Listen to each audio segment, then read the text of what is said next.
Well, so what is the spaceman's schedule then, Mick?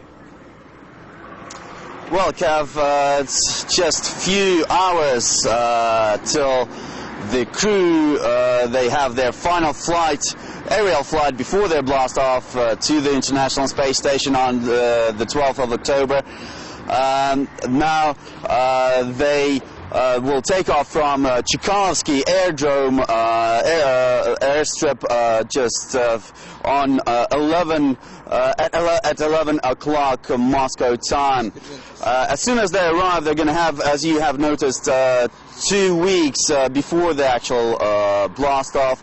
They will be doing the final preparations for this flight and making sure that all their technical gadgets work just fine. They're going to be trying out their space suits. As we know, they're going to try them out twice. First time they're just going to try, they're going to put them on, and after the final adjustments are going to be made, they're going to put them on the second time to make sure that they fit just perfectly and fine. Michael, remind us a little bit more about the crew. I mentioned Richard Garriott. We'll talk in a bit of detail about him. But who's he flying with? 2 other professionals, you said? Yes, Kevin, the crews are flying to the International Space Station on a Soyuz spacecraft, as you have also mentioned. Now, this spacecraft, it can take aboard 3 persons, and the other 2, except for the 6th space tourist, Richard Garriott, they're going to be Russian Yuri Lonchakov and a U.S. astronaut, Michael Finkel. Now, both men are no strangers to the space missions. Both of them had several missions to outer space, to an orbit.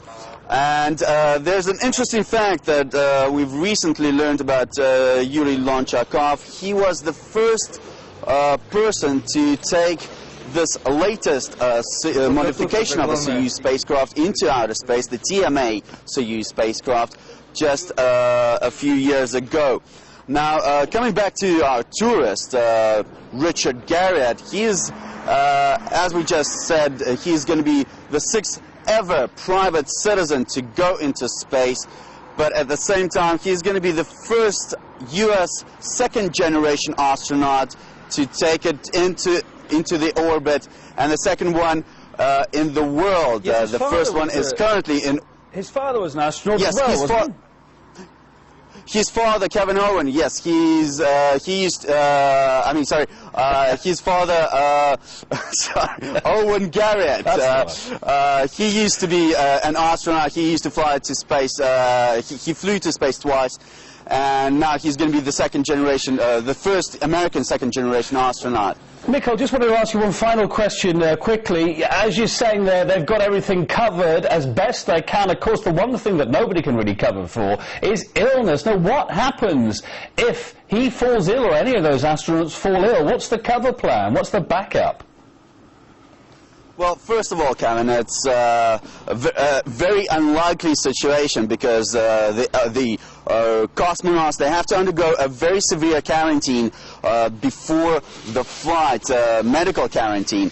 And but in case if anything happens to any member of the crew, of the main crew, they always have a reserve crew on a standby that underwent the very much of the same training. They are prepared just as well as the main crew. And we have Gennady Podolko and Michael Barat as 2 astronauts, one from Russia and the other one from the United States.